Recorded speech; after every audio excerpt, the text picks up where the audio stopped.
All right, welcome back. It's It today, and it's Friday, and May is gradually winding out. We mentioned earlier that we're having a conversation around children development. How we're going to prep them for life and organizing things around them. Here we have our guest right here in the studio in the person of Susan Babatunde Yama, who I mentioned earlier that is an educator, child development advocate, and founder of Blooming Greens Group of School. Celebrating a decade of impact, we are going to be discussing the future of our young leaders today. Good morning. Good And morning. welcome to the show. Good morning. Thank you for having me. All right, so let's start with a big question real quick. So, is the idea of education now focused on grades instead of, let's say, emotional intelligence? Two ways. Yeah. I'd say for, a good number of things that are happening, yes, majorly on grades. And of course, as an individual and as an educator, I've been looking at not grades, because of the obvious importance of the other components in raising a child, So yes, I can say, yeah, to a large extent. Okay. Parents would want good grades for their children. But ideally for 21st century learners, it should go beyond grades. Okay, so if you're saying it should go beyond grades, how would you say education would truly prepare, children for what is it that what role will education play in preparing children for the life that they are, that they are preparing for? A whole lot. For a child that's born, growing up, education is everything. In fact, a society that have literates will prosper much more. So what it is to raise a total child in this dispensation, you must have a child that has confidence, not arrogant, resilient, and a child that can thrive anywhere in the world. That is why today we will celebrate more of emotional quotient than intellectual quotient, which is IQ. Going back to the first question you asked. So emotional quotient will make a child survive in any environment. You can have a child make the grades, high grades, and the child is not able to work with people, not able to thrive in an environment because all that child knows is what the child has in the memory. But the rest of it, which is emotional intelligence, resilience, will teach a child to survive under any circumstances, even up to personal life. When they grow up and they have to manage institutions or even in marriage, a child that has struggled with emotional intelligence will also struggle with those. You can have poor leaders just because of lack of emotional intelligence. So what really happens when a society raises brilliant people without moral grounding? Because we see them today everywhere. You have a lot of intelligent people, but you see, sometimes you look at them and you're like, these guys, they have no character, they have no moral standings. They just do what they like, but you can tell they're good at what they do. Their work is great. When a child does not go grounded in these components that I mentioned, that child can be a poor leader because in decision making, the child is not able to take adequate decisions that will also, foster development and growth in an environment or in a country or even in a state, as the case may be. So they need to be exposed to other things than the memory learning, which is read and write, score big grades. They have to be exposed to managing their emotion, being disciplined. All of these things hinge on discipline. A child that have to thrive, lead, succeed more will go beyond the grades and do all of the things that I have mentioned. Okay, thank you for that. Well said. So we have many children today who are suffering from low self-esteem. They have fear. You mentioned confidence, but Anxiety. some lack this confidence. Anxiety as well, yes. And then we have poor emotional expression. Why do you think all of this affects children?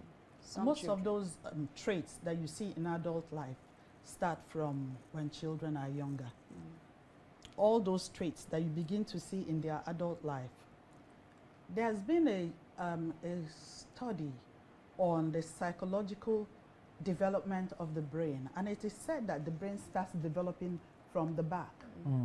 And as they measure, it keeps developing up until, but the brain can be just at the right place at the back, you know, where it's meant to be. But because that exposure is not there, everyone around those children or that person wants is, what is the grade? What did you do in school? So I will take it to parents and what we need to do to support this level of development. Okay? So I'll start by saying parents should stop scaffolding. Children come home with homework. Allow them to do it.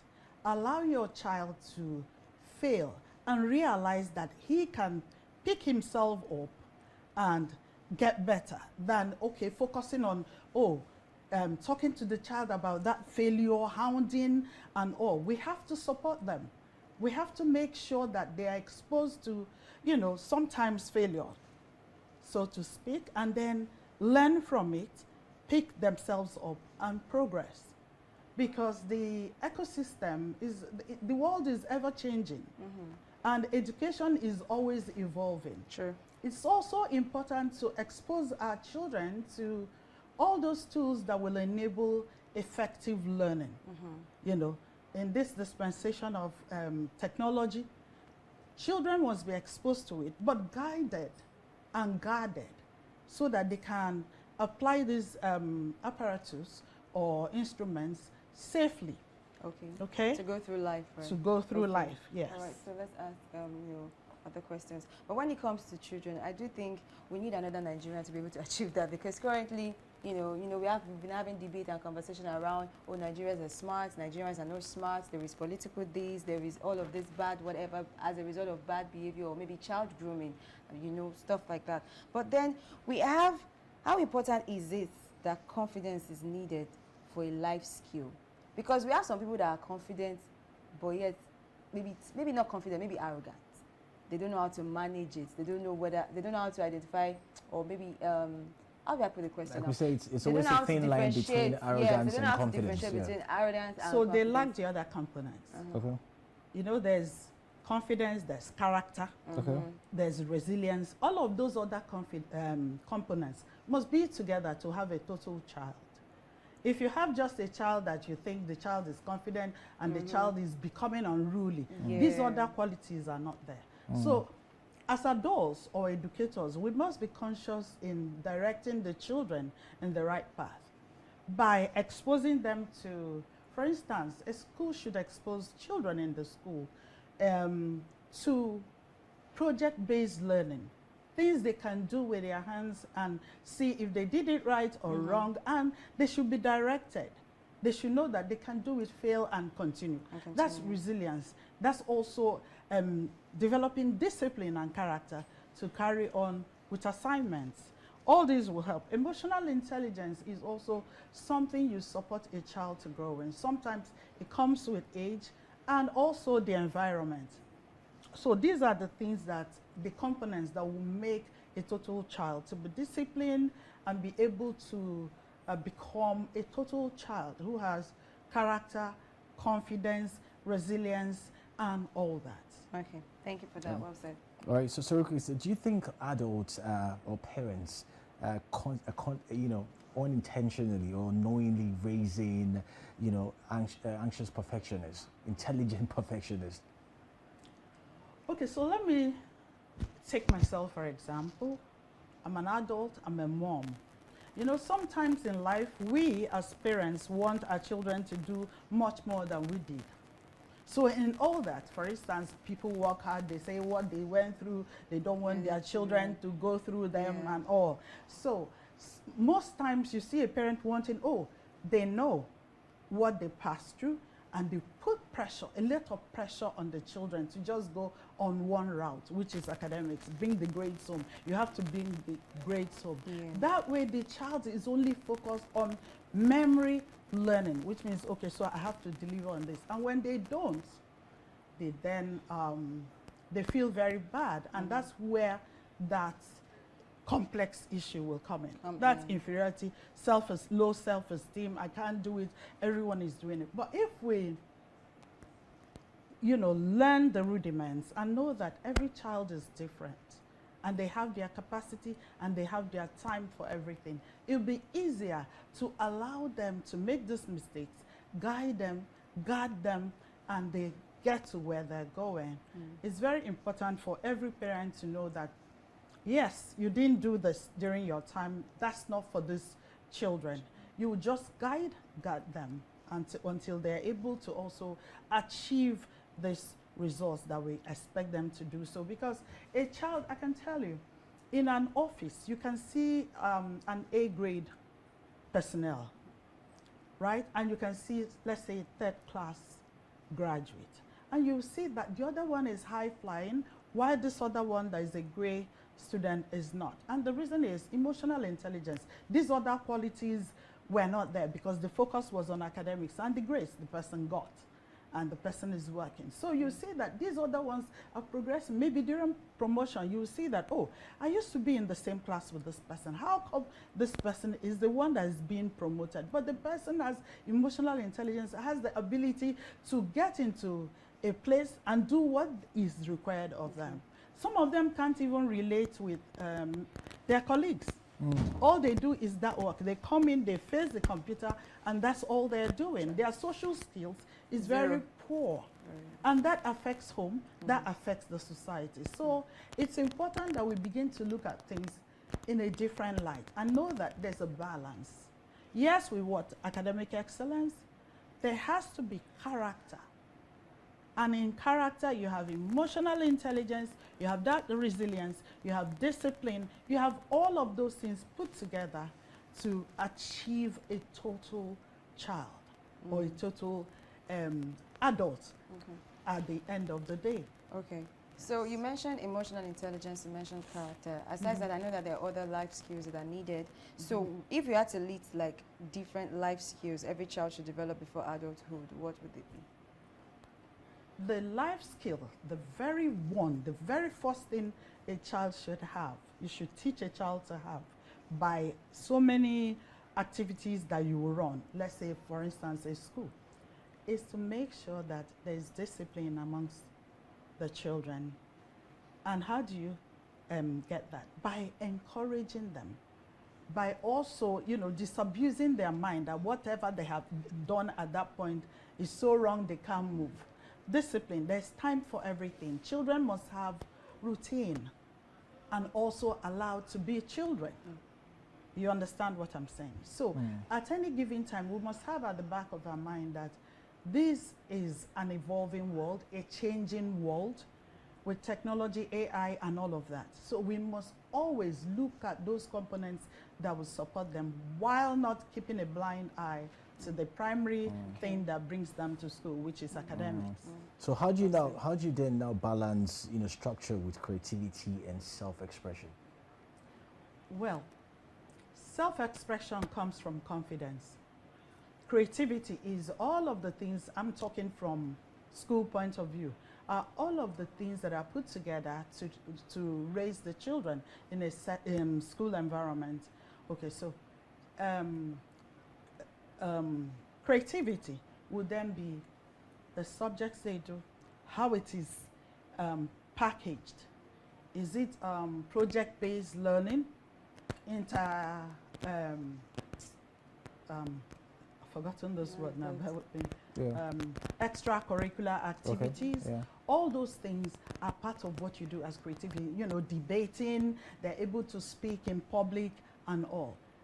So that builds their confidence. They're able to do their projects in school, by themselves or at home as homework and bring it back to school, and they're able to do it well. For expression, it is important to keep a child in an environment that the child is able to express themselves.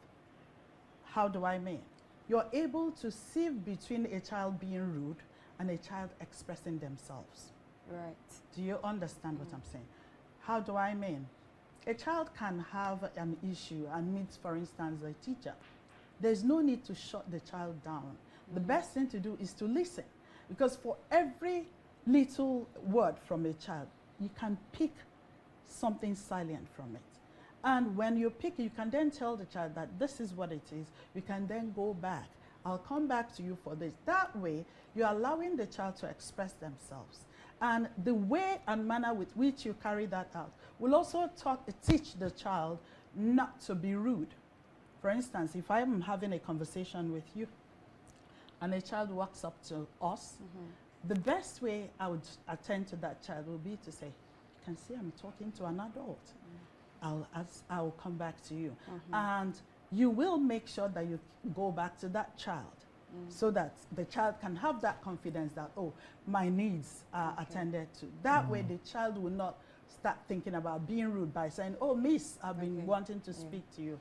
So it's very important to have project-based learning in schools, extracurricular activities, and then public speaking to enable them become more confident to talk to people in public, because there are some adults that cannot speak on the microphone in the presence of people because they lack that emotional intelligence and that self-esteem to be able to do so. All right, thank you so much. That's a whole lot of things to kind of unpack. Thank you so much. You've really had a great time. Thank you for the information that you've given us, which is really necessary for child development in the Nigeria and the world that we're experiencing today. Thank you so much, Susan, for gracing our screen. We really appreciate you. If we raise children to pass exams but fail to teach them how to think, how to cope, live, lead, then we may be educating minds only, but not preparing them for the life ahead. All right, so we understand that the true test of education is not just what children know, but who they become. Who they become. We'll go on a quick break, and when we return, we'll get into the training stories for today. Don't go anywhere.